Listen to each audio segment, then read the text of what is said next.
The universe is vast and unforgiving. A lesson Queen Alestra of the Skrellian Empire learned all too well when her ship, the Aetheris, met disaster in the outer reaches of a star system humanity labeled as Kepler 442. Fleeing from a political coup that threatened her life and her reign, Alestra's plans to regroup and launch a counteroffensive were abruptly halted when an unexpected meteor shower shattered her ship's propulsion systems. Alestra's training was that of a ruler and diplomat, not an engineer, and as the Aetheris spiraled towards the habitable planet below, her only thought was of survival. Her royal guard scrambled to prepare the escape pods, but the damage was too extensive. In a final act of desperation, Alestra found herself alone in the last functioning escape pod, hurtling toward the unknown. The planet's atmosphere was thick and turbulent, and the escape pod shook violently as it descended. With a crash that knocked the breath from her lungs, Alestra's pod collided with the dense forest of an alien world. Dazed and injured, she staggered out into the lush undergrowth, her royal attire ill-suited to the humid, verdant wilderness. The world was teeming with life, a cacophony of sounds from unseen creatures filling the air. Alestra, though disoriented, knew she needed to find shelter and possibly a way to communicate with her fleet, if any had survived. With nightfall approaching, the chill in the air hinted at the dangers of an unfamiliar night. As she navigated through the dense forest, Alestra's thoughts were on her empire and the brother who had betrayed her. Her heart ached, not just from her injuries, but from the betrayal that had forced her from her throne. She had been warned that her advancements in human rights and technology were unpopular with the more conservative factions of her government, but she had underestimated their willingness to resort to violence. Suddenly, a rustling in the undergrowth caught her attention. Alestra froze, her instincts screaming danger. She had no weapons, her training in diplomacy offering little in the way of survival skills in such a primal environment. The bushes parted, and what emerged was not the predator she had anticipated, but a human. He was unlike any human she had encountered during her diplomatic missions.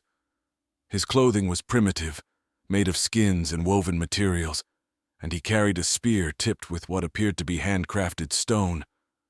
His eyes, under the shadow of a furrowed brow, studied her with a mix of curiosity and caution. "I mean no harm." Alestra tried to convey peace through her tone, aware of how outlandish she must appear with her elaborate, now tattered robes and her skin shimmering slightly with bioluminescent veins. Alestra hesitated, but her survival instincts urged her to follow the human. The terrain was rugged, and the twilight cast eerie shadows among the towering trees. The human moved with a deftness that spoke of a deep familiarity with this wild landscape. He led her to a clearing where a small fire crackled, its light fighting back the encroaching darkness of the alien night. Sitting across the fire, the human offered her a portion of roasted meat. Alestra eyed it cautiously, aware of her delicate physiology that wasn't accustomed to foreign biochemistries. Observing her hesitation, the human took a small bite of the meat to demonstrate its safety. Understanding the gesture, Alestra tentatively mirrored him and found the food surprisingly palatable. As they ate, Alestra studied her rescuer. His features were rough, marked by the harshness of his environment, yet his eyes held a depth of intelligence and kindness she had not expected. "Who are you?" she finally asked, her voice low, resonant with the regal command of a queen. "I'm called Joran," he replied, his speech clear but accented. "This is my home, these woods. You crashed near the sacred grounds of my people. It is said that when stars fall to the earth, great changes come." Alestra mulled over his words. "I am Queen Alestra of the Skrellian Empire," she declared, not without pride. "I have not fallen to bring change, but was cast down by treachery within my own court." Joran nodded, as if the concept of betrayal. At dawn, Joran and Alestra set out, the forest gradually giving way to rolling hills and sparse woodlands. As they traveled, Joran shared stories of his world, a place of fragmented human colonies and tribes, each with distinct customs and levels of technological comfort. Alestra listened intently, comparing the social dynamics to the intricate political webs of her own empire. The terrain became rougher, the natural paths less forgiving. They encountered various creatures, some of which Alestra had only seen in the xenobiological databases of her empire. Joran proved to be an adept guide, navigating threats with a calm demeanor that belied his rugged appearance. "Tell me, Joran," Alestra began, her curiosity piqued by his consistent avoidance of technology. "What has led your people to shun the advancements others on this planet have embraced?" Joran glanced at her, his eyes reflecting a mixture of respect and a hint of sorrow. "Long ago, our ancestors used such devices freely, but it led to discord and calamity. We lost much before realizing that peace lay in simplicity. Now we live with the land, not against it." Alestra pondered his words. The philosophy was starkly different from the Skrellian pursuit of progress and harmony through technological advancement and galactic diplomacy. As they approached the boundary of Joran's lands, the scenery shifted from natural wilderness to the faint signs of human settlement. They reached a ridge overlooking a vast landscape dotted with small communities and farmlands. "There," Joran pointed towards the horizon where smoke rose faintly against the sky, "lies the nearest city-state, Valador. They trade with outsiders and might have the means to help you." Alestra's gaze followed his gesture, her mind weaving through strategies. How do people in Valador view strangers, especially non-humans? They are wary but curious. Trade necessitates a degree of openness, but I caution you to be discreet. Your appearance will attract attention. With a nod, Alestra adjusted the cloak Joran had provided to better conceal her identity.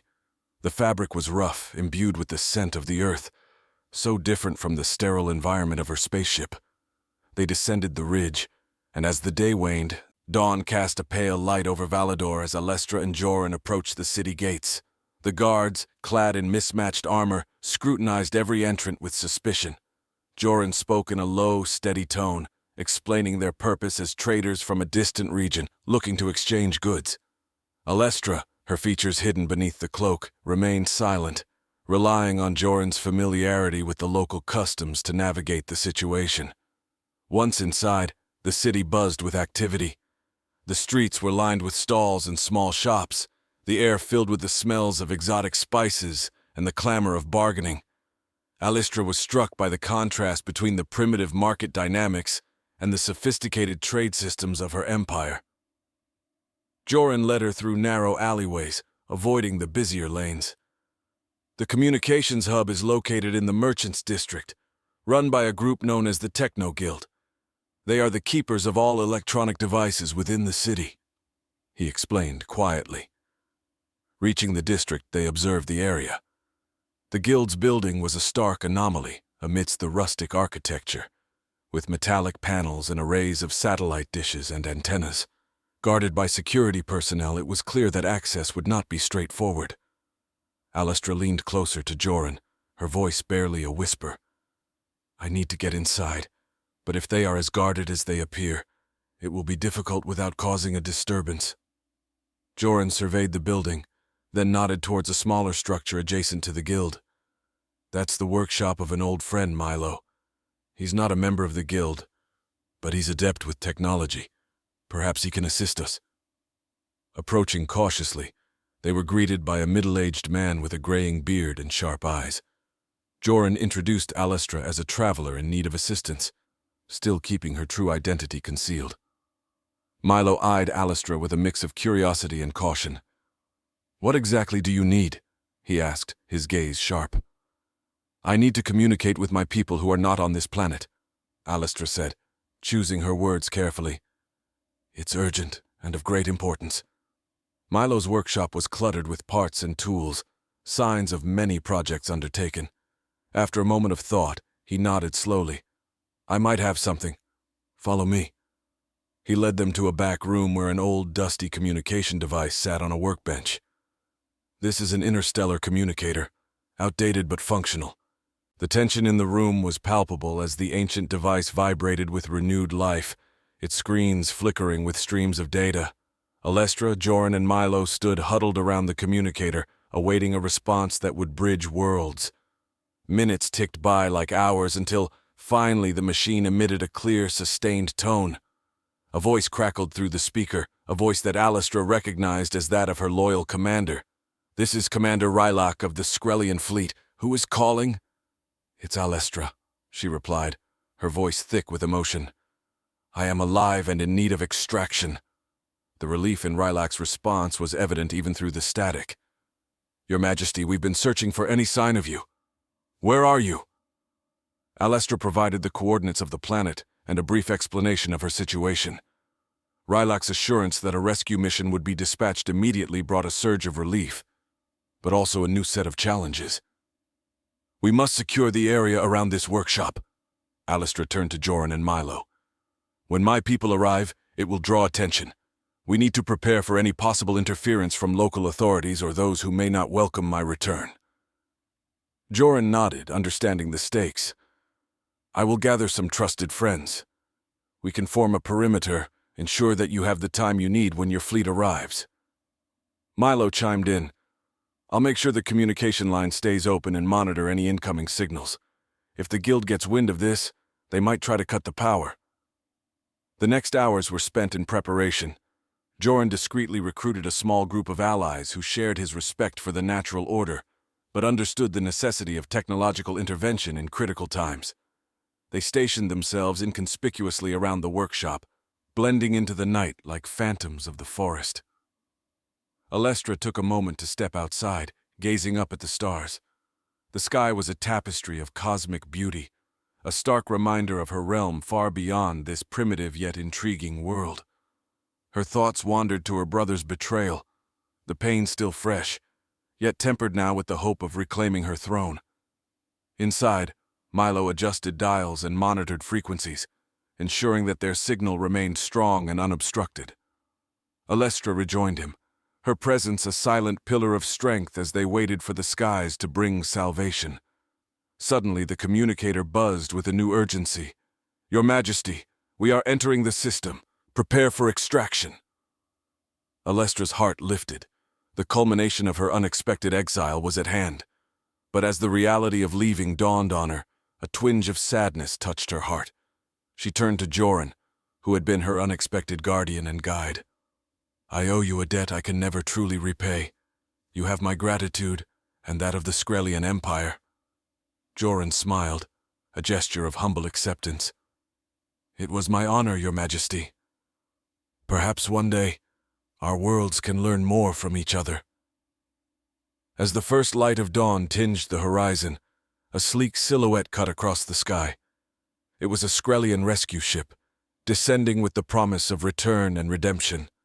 Alestra stood ready, her journey on this primitive world concluding, yet her story, enriched by the unexpected camaraderie, was far from over. The early morning air was crisp as the Skrelian rescue ship made its descent, its engines humming a low, powerful song of advanced technology and imminent departure. The ship landed gracefully in the clearing just beyond Milo's workshop, its hatch opening to reveal a contingent of Skrelian royal guards, their armor gleaming under the rising sun. Commander Rylak was the first to step out, his figure imposing yet reassuring. He moved swiftly towards Alestra, bowing deeply before her. Your Majesty, we feared the worst. It is a relief beyond words to see you safe.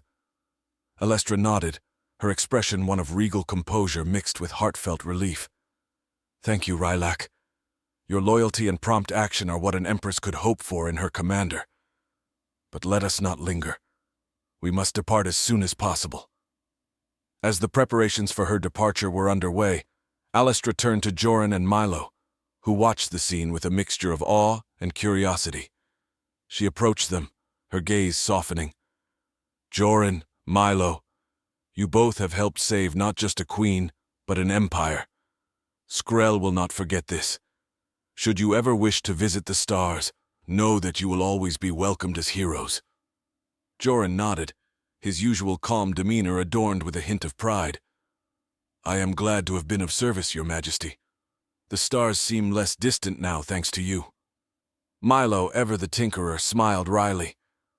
I'd like that. Perhaps one day. For now, I have plenty of ideas to improve our own tech with what I've learned. Alestra smiled, then turned to face her ship.